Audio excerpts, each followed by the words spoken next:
Mixed Wellspring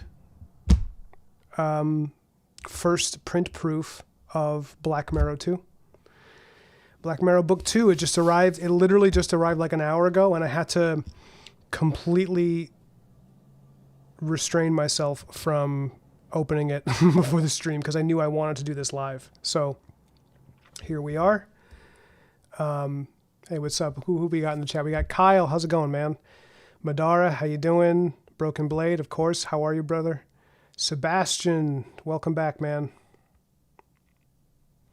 Make sure I get all the nice ASMR of the package ripping and my tender timbre.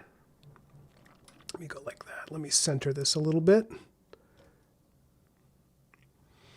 All right.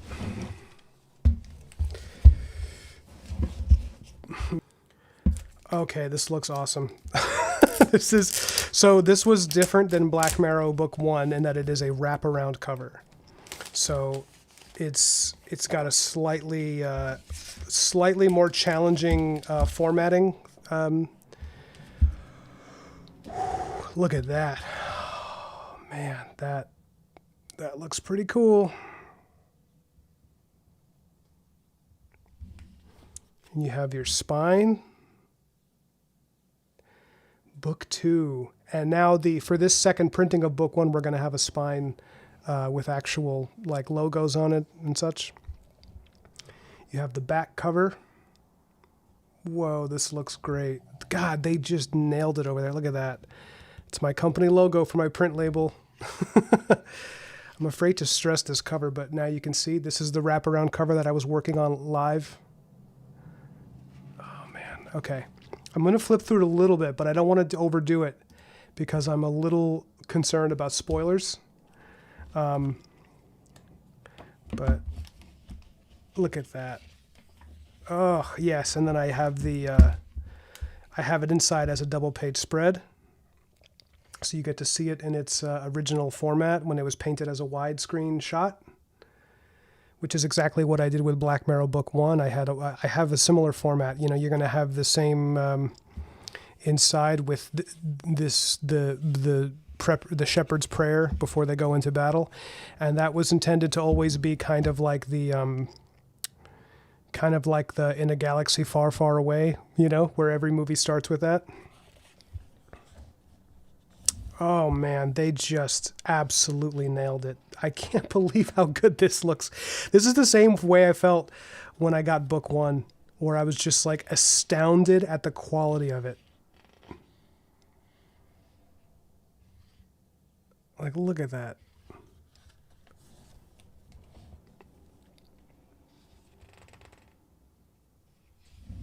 Sorry, let me move it a little more this way.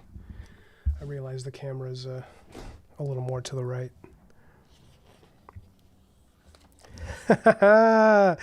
You guys, I am flying high right now. This looks so good. The anticipation I had before getting the print proof was man, I really hope I didn't mess something up, but it just looks great. Honestly, I couldn't have asked for a better print. And so those of you who have Blackmarrow 1 know that I'm going for I'm putting in a little bit of extra money for the really, really high print quality. Oh man. Wow. I'm sorry. I don't mean to keep laughing out of hysterical joy, but I'm just so happy with this. I don't think anything I'm flipping through yet is a spoiler. A lot of you guys also who followed me on social media, and those of you who subscribe to my Patreon, thank you, by the way, for that. You already seen a lot of these pages when they were being drawn. So I'm just so happy with it. Look at that. And of course, we have Letter Squids coming back to do letters on it. Incredible work, as always. Just making it look beautiful. All right, let me see if I can if I can flip a little bit without. Yeah, so I'm a little worried about spoiling some of. There's some big things that happen in this story, but my goodness. So this one's a little longer than Book 1. Book 1 was 84 pages. This one is about 90 pages.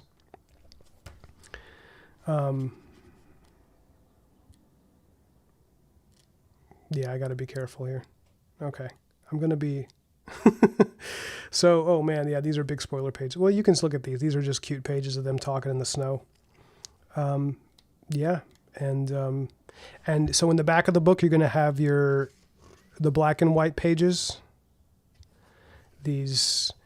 So one of the comments I got from the last book was that people were like, we really like seeing the pen and ink. Can you give us more of that? Because they like the line art before it's colored. And my wife is one of those people. She really prefers the work without color. She just has always been like that. She's like really excited that the idea that one day I'll do a full black and white version of the books or something, you know, almost like an illustrator's edition. If there's demand for that, I'll go for it. But in the meantime, book one, I think, had like 5 or 6 pages of black and white art. This one's got like around 10, I think. So you got some nice pen and ink work. You can see how I did it. These were drawn digital pen and ink, but after book 2, I'm doing a lot more traditional work. So like the King Arthur comic that I had, the Knights of Camelot rather, that I have coming out in the spring, a lot of the last 10 pages of that are just done totally traditional, where they're just like ink wash and ink on Bristol. And I love doing it like that because there's just something different about it. So I still do digital for color, and I still probably will do some pages fully digital because it's just so efficient. And because not every page is going to be a big seller on the original, market. But ever since I started selling my original work and started seeing it do well, I started to, want to exploit that a little bit, because if people want to buy the originals, I don't want to keep them from that. I can't show you what's in the back of the book because it's previews for other stuff, and I've been kind of trying to entice people with the idea that you're going to get a preview of other Blackmarrow comics. But yeah, so I'm doing this live. I don't know how to turn this into like an hour of content because I wasn't prepared to do any live drawing. If anybody has any questions about the book, you should definitely ask me now. I'm very happy with this. I think this looks awesome. I'm going to send this video to the people at Comics Wellspring. You guys are amazing. You have never failed to blow my mind with the perfection of the print quality. Like they did the formatting for me on this because I told them a double page spread was a little bit tricky to turn into a wraparound cover because I had used the wrong format for it, and they made it work. And it just looks beautiful. It's just so good. I can't look at how nice that looks, man. I mean, and granted, some of it is, I painted it. I did my best to give it a high quality illustration for the painted cover, but also like just the way that they made this work. I'm so pleased. If I wasn't on the stream right now, I'd be a little bit emotional. You'd get the lump in my throat because this was over a year of work, because I started it before Blackmarrow 1 was even out. I was already like 10 or 15 pages into this, and then it was like another year afterwards before I really got it done because I was working on so much client work at the same time. So seeing this in print for the first time and seeing that it seemingly has no issues whatsoever, it is literally perfect. There's nothing I need to give them notes about at the printer. They just took care of everything. God bless them. It's so good. Those people out in Michigan, they're the best. They're so good. I don't know. I mean, there's you'll find a lot of different printers, and some of them have varying prices and stuff, but Comics Wellspring, just the sheer quality of what they do, I've just never wanted to work with anybody else. Honestly. I mean, I've gotten stuff from other printers for comics I've worked on where people are like, hey, check out this printer. Look at what they're doing. And it's also high quality, but it's just like, I know the people at Comics Wellspring. I know the lady who answers the phone. I know the person who deals with the printing itself. I know all, and I can call them, I can email them, and if something's wrong, they work with me. They're always great people. They're really patient with me because I send a lot of emails because I'm a little bit high maintenance as a customer, and they're really chill about that. All right, let me address the chat. Looks amazing. Yeah, it does, right? I mean, just beautiful print work. How do you scan traditional drawings for color? So what I do is, what I used to do, because I used to be fully traditional, and then I became fully digital very quickly a few years ago during COVID for obvious reasons. But what I used to do was I had an Epson scanner with, I believe it was an 11 by 17 like window, whatever you want to call it, the mat where you scan it.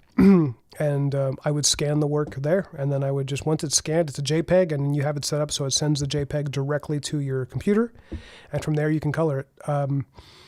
I sold my Epson when I went digital because I wasn't using it, and it was a big thing to have around the house, and I never thought I'd be going back to going so traditional. But these days, because I have people who want to buy the comic art after the fact, I need to start doing more traditional. Also, I'm really enjoying it. I can show you guys some of my traditional pages that I'm working on for Knights of Camelot. In fact, I'll get that out in a second. That's how I'll keep you all around for a bit. So I'm going to have to get a new scanner to scan that work that I just did, some of these pages. And then once it's scanned, you scan it as a JPEG. You do it about 300 DPI. Or sometimes 600 DPI, but 300 is probably okay. A few thousand pixels, and you just do it just like anything else. The line art layer, the difference is when you're doing digital, the line art is black and the white space underneath is the paper, but there's a space in between where you kind of put the colors in a different layer. When you're doing traditional, you scan it and you take that entire paper ink layer, because it's one layer because it was paper initially that you scanned, you turn that into a multiply layer, and then you stack the color layers underneath.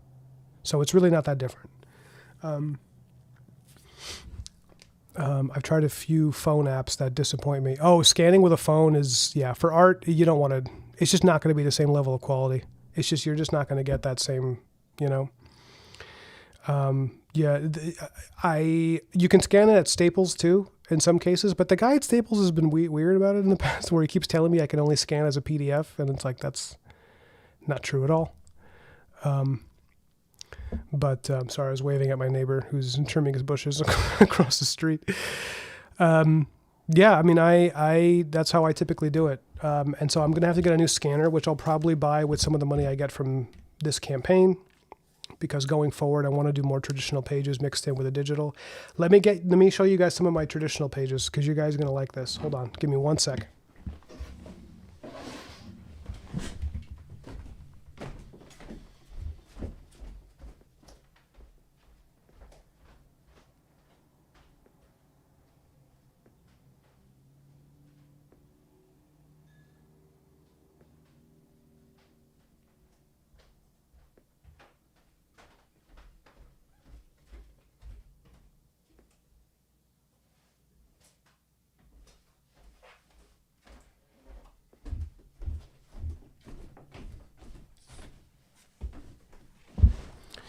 All right, so let me just put this guy to the side. I don't want anything to crinkle this beautiful work of art, this incredible print. Print proof. And because I did it myself, the name is spelled correctly, whereas I've had my name misspelled many times by some of these people. Oh, this is someone else's art. These are some prints that I got from my art rep. He had these extra prints from a Comic-Con from an artist who just left them, but they're pretty cool. If you're the artist, let me know. I want to give you credit, but these are not mine. These, let me see. These are some of my Knights of Camelot pages. Let me see if I can adjust the camera a little bit. Sorry.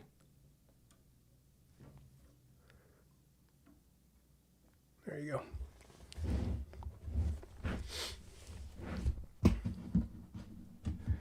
So these are just some pages here that I can show you guys. So when you work traditional, you're going to do like big 11 by 17s, It's hard to get the whole thing on camera. It'd be easier if I was just like holding an iPhone or something. So we got this, and then we got some of these pages, and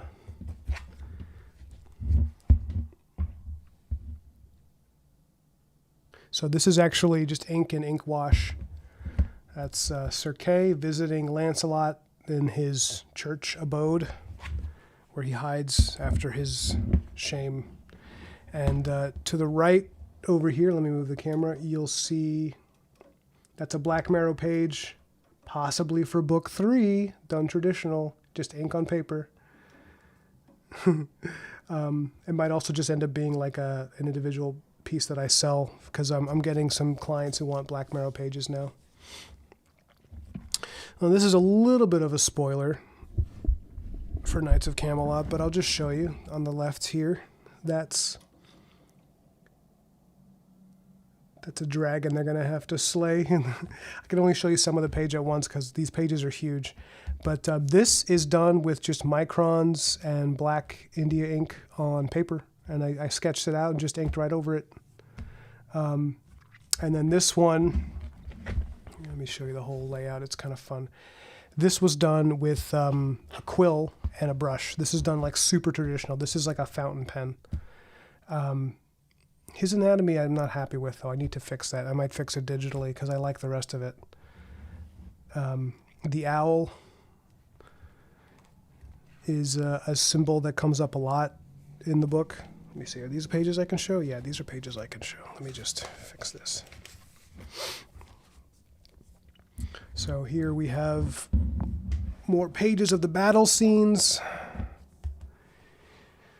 Arthur messing up bad guys. We got Merlin appearing at the bottom here.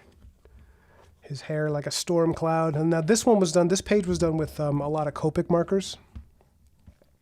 You know, let me move the microphone to this side. Hold on. There you go. That's better. So here we've got Merlin, nicely inked. And used I used Copic markers for the gray tones. Oh, thanks, BB. Oh, Gigi's. Oh man, I should drop in her stream if I can. I'm gonna have to pick up my wife from work as soon as I'm done with this, but I want to say hi to her.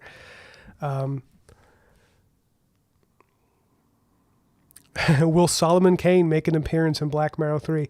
So, interestingly, I think I probably told you guys this before, but Dan, friend of the channel, friend of mine, Dan Warren, and I are both huge Solomon Kane fans. And Dan is also a fellow writer-artist, and he and I have reflected on the fact that Robert E. Howard's stories, Conan the Barbarian and Solomon Kane, and probably a few others, go to public domain in, like, I think 2028. Like, it's really close. So in 2028, I can kind of do that. I would love to have Solomon Kane. I would love, well, so what he and I have, the reason he and I have talked about it is because what we want to do, and we have these tentative kind of loose plans right now that are kind of like just dreams of ours, to do a complete Solomon Kane collector's like hardcover where we have all of the Solomon Kane stories in one big hardcover, and then we have Dan and I and a bunch of other artists we know each do illustrations for the different stories. So, you know, prose, a novel, or rather an anthology series, probably not comics, probably just like really lovingly done illustrations to accompany each story, and like maybe 2 to 3 illustrations per story.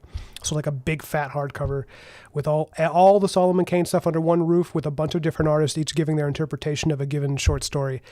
And I love Solomon Kane, and I've always wanted to draw him. I've drawn him privately sometimes, just like as a warm up. He's like fun to draw based on his stories. But yeah, I love Solomon Kane. So I mean, if we don't do that, then, or even if we do that, maybe I'll still use him, and I'll still bring him into Blackmarrow and give him a hero's respectful treatment, because he's the OG as far as I'm concerned of that genre of like demon hunter superheroes. He's so beautifully written. So this page on the right BB, you can actually verify that if you want. I don't remember when it goes to public domain. I think it's 2028, but I can't be sure. It might be 27. This page on the right, this is the Knights around a campfire. This is all going to be in the next Kickstarter, all these pages. And this is all done with brush. Like, this line art is all done with brush and ink. And some of it is softer, and I just kind of like... see if I can get that on camera. These pages are huge. You forget when you work digital for a while how big comic art pages are. Okay, so here we have a Blackmarrow alternate cover that ended up in the interior of the book. This was inked live on a stream. You guys were there for that. And this is Lancelot. This is going to be one of the final pages, if not the final page, spoiler alert, of the Knights of Camelot series. This is Lancelot finally appearing at the Battle of Camlan in full armor to, help his friends in this glorious battle. And, there's more pages after this. But, this is just like, again, India ink. This is all done in brush, and it's India ink with ink wash. So those of you who are fans of the comic that I'm doing now, and if you have or have not paid for sketch covers, my sketch covers, the ones that I do for the books, they tend to look like this, sometimes like this. They tend to be like this genre of this or this style of art. It's very brushy, inky, and it's smaller because it's a 6x9 comic, and this is an 11x17 original. But you get the sense, like, if you're someone who's interested in buying the original art, and you can't afford the pages, because I have some fans that want to buy the pages, but they just can't afford the $200, $300 thing. Doing a sketch cover is a good compromise because you get the original art and it doesn't leave you homeless.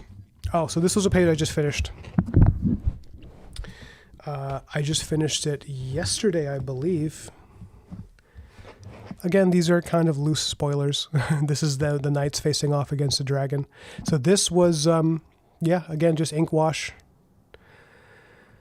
This was done with pens. A lot of this is done with sketch pens, and then I use the ink wash once that ink dries. If you're going to do this, if you're going to do a watered down ink wash as a gray tone, remember that if you're working with pens, try to make sure that you can confirm that they're archival India ink. Otherwise, you'll get some goopy ass stuff. You'll get them it'll slur, it'll smudge, it'll mess up the whole thing. And I've had that happen where I didn't realize I was using pens that were using like an oily ink and not an archival waterproof. And it really made me angry. So that's why I tend to stick to like Microns and Faber-Castells and maybe Copic marker pens, Copic pens, because they're similarly,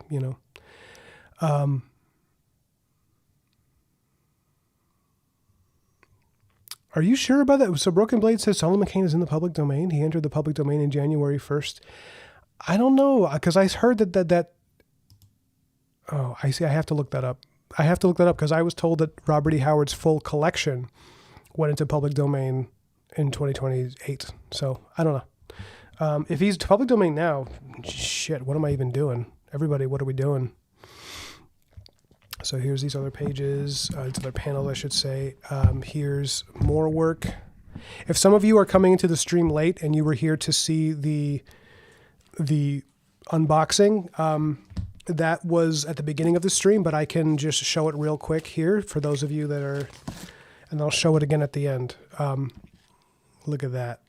This is almost 100 pages of awesome artwork, action, story, with a beautiful painted wraparound cover. Look at that. I love it. I painted this live in one of my streams. If anybody's new to the channel, you can probably find it, but it's this was a big double page spread I painted that turned into a wraparound cover. I unboxed this live at the beginning of the stream, and it honestly, guys, for those of you who didn't see it, I can't be any happier with this. And it's so cool to see this. My print label right there, Blackmarrow Comics, established 2026, book 2. So those of you who are getting book 1 who haven't gotten it, that's going to be printed with this on it for the first time, because it didn't have it last time because I didn't have my own print label then. I was just kind of striking out in the dark. And so that's the end of my show and tell with the original art. I'm really happy with this one. Here, let me close this up, and I'll bring the book back out. Yeah, here we go. And I've got a few minutes if anybody has any questions. Oh, and if anybody's wondering, this was printed by Comics Wellspring, who I can't recommend them enough. They absolutely blew my mind with this. With the lighting I have in the room right now, it makes the cover look very bluish, but it's not really that color. That's just the It's just the way it's showing up on camera at the moment. So it's actually got a lot of rich colors, and it doesn't look like this, honestly. It looks much more like the greens and reds are popping much more, but I'm looking at it on OBS, and it looks bizarrely blue. It's probably a color thing I need to change, but that's not something I can do right now because I'm busy giving y'all my full attention. Broken Blade says, awesome dragon. Cool. Well, I knew this would be a short stream, but I'm willing to give it more time. If anybody's got any questions about the campaign, anything going on. Right now, the campaign is looking really good. It's just, it's yesterday was a slow day. So like for those of you who are new to Kickstarter, this is my second one. So I'm getting a little bit of experience with this. What essentially happens is you have days where the campaign looks like it's totally dead, where you're just not getting any attention and it's like no backers. And that was yesterday. And I was in a bad mood about it because I was like, man, like already we're slowing down. That's supposed to happen after like the first couple of weeks because you're supposed to hit a mid-campaign slump and then it picks up again at the end. And I was like, it's already happening on like day 4. Like I am screwed, you know? And it was just a Monday. It just happens sometimes. Because I had a really good weekend, obviously a really good first day, and then today has been really good. More people are seeing the campaign. And some of that is because the people at Kickstarter made it a project we love, which really boosts it along the website, which again, for you guys at Kickstarter, thank you so much, because it's doing wonders to show more people the book. And now today's been great. I'm seeing it grow more and more. The goal of the campaign is to double book 1 so I can, work on book 3 So some more things I want to let you guys know. Those of you who are, hey, what's up, Pindan? I'm glad you made it, man. Yeah, Pindan, he's been, so here, look, I'll show you. This is, the wraparound cover. Look at that. Woo! It's the whole thing. And then when you go on the inside, one of the first settings of pages, you get a nice view of the full thing. God, I can't believe how good it looks. I can't believe the print quality is just, I love them. I love Comics Wellspring so much. I will sing their praises forever. It's just, I mean, it's like you flip to any page of the book. I don't want to spoil it, so I'm being careful what I show. But if I flip to any page of the book, the art just pops because of the work they did.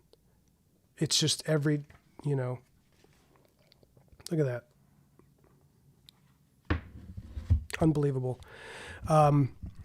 And it's a nice hearty 100 pages, and people who haven't seen this are going to get this and book 1 together, and it's just going to look so nice. So unlike campaign 1, I'm going to be bagging and boarding these too, because I'm doing so. That's something I wanted to bring up with you guys. I'm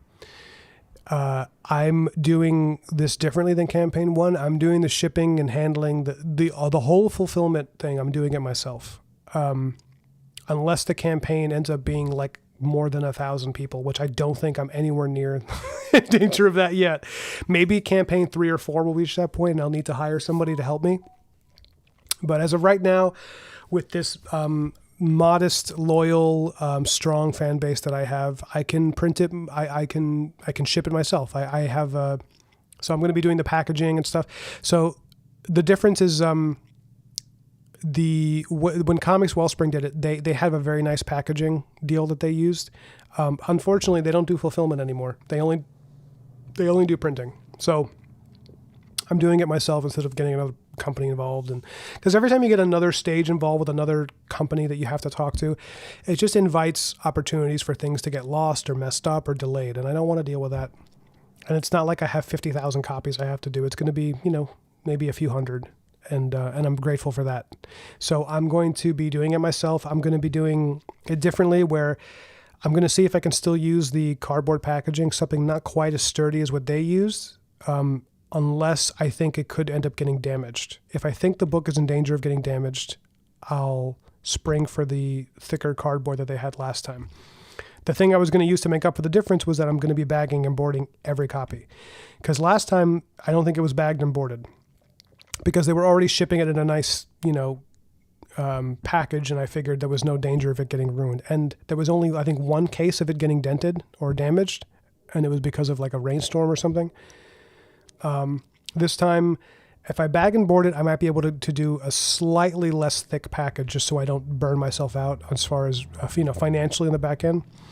But with the way the campaign's going today and the amount of people that are buying sketch covers that are like obviously more expensive because it's original art, that's going to pay for itself a few times over. And if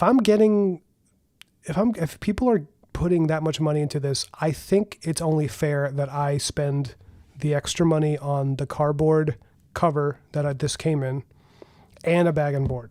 I think that's just fair. And if I lose a little bit of money in the back end, whatever, it doesn't matter because it makes the customer happy and that makes me happy. And that's what keeps people coming back to buy books, is if you just respect the people that respect you. So I think I'm going to do that unless something unforeseen, some unforeseen expense means I can't do it. It's likely I'm going to just throw down for the extra stuff. And for those of you, so we have our final stretch goal where we could get an 11 by 17 poster if we reach, I think it's around 7,500. And we're already going to be probably reaching 4,000 by the end of this week, and we're just finishing the first week. So we have a good shot of getting there.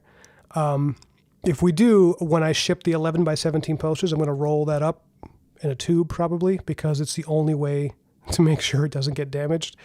And that'll probably end up shipping separately. And again, I'm going to try to do that unless it ends up being something unforeseen makes it more expensive. I thought about doing the thing they used to do in the 90s comics where they would just take that poster and fold it and slide it into the book. But I don't think anybody wants a folder that's a poster that's permanently folded. It just feels like you ruin the art with the creases and stuff. So I'm going to be signing them too. It's only going to be for some of the higher end backers because it's like I want to incentivize the retailers who are excited about the book, and I also want to, as an extra thank you for the people that are spending money on the original art. So, yeah, that's it. That's all I had to announce today. I hope you guys enjoyed this. If you have a last round of any questions, I want to just say thank you so much for showing up and thank you for supporting the book. Even now, as I speak, I'm looking at the campaign. I'm seeing more people backing it. Like every couple hours, I'm seeing a big boost. It's just, hey, you see, that's really good. You see what he says there? Pindan, I hope I'm pronouncing it correctly. Pindan says, heck no, I don't want creases on framed art. Exactly. So that's why if I'm lucky enough to get to the place where I can do the original posters that I'm signing, the 11 by 17s, it seems only right that I put down the extra money to send it folded, because there's no way to send it with the book in one package. It just doesn't make sense. So I'm going to have to send it separately, and I'll let you guys know so that you have an opportunity to, or at least you know that it's not going to be coming at the same time. You're not getting gypped. So I might do, if you guys like these unboxing videos, I'll do another one when the bookmarks arrive, because I just ordered print proofs of the bookmarks of each and every kind of bookmark that, or at least, no, sorry, of each of the first 5, I think. And now that we hit our stretch goal, I can reveal some of those, like the actual bookmarks. If we hit our next stretch goal, which I believe is at $6,000, then I can reveal the next, slate of bookmarks. But yeah, you guys are going to see the stickers. You'll see everything. All right. So thank you guys so much. I'm sorry this was a short stream today. I'm not going to have time to do any drawing live, but maybe I'll do that tomorrow, because tomorrow should be a day where I have a little bit extra time, so long as I can get some client work done in the meantime, because I've been working so hard on this campaign that I do need to to get some art into some art, for my paying clients who pay me to draw for a living. And yeah, I don't want to neglect them, because a lot of them also back the campaign and are helping me market it and support it just by being good friends and stuff. So, we have another question.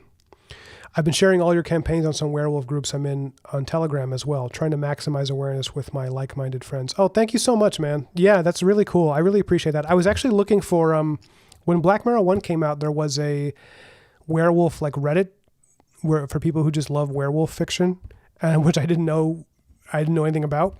And a friend of mine sent me a link to it, and they were like, hey, this guy just reviewed your comic.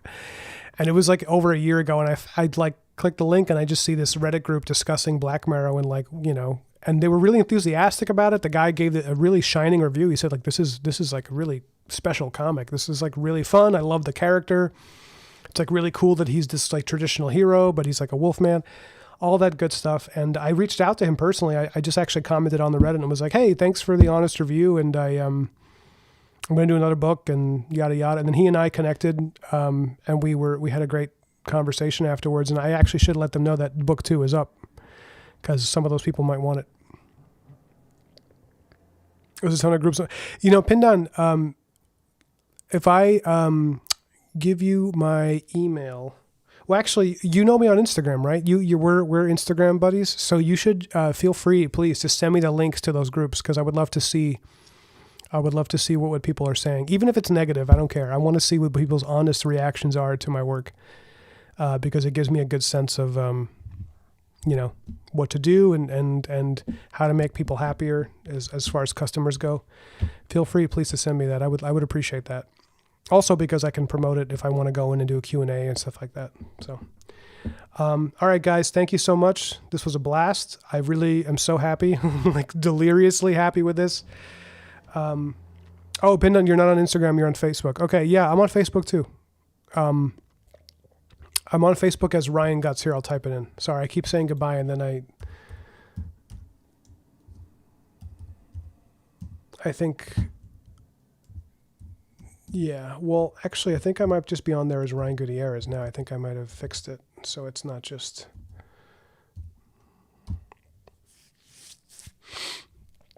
Okay, cool. All right, guys, have a good one. God bless you. I love you. This was great. I'm overjoyed. Have a good one. I hope the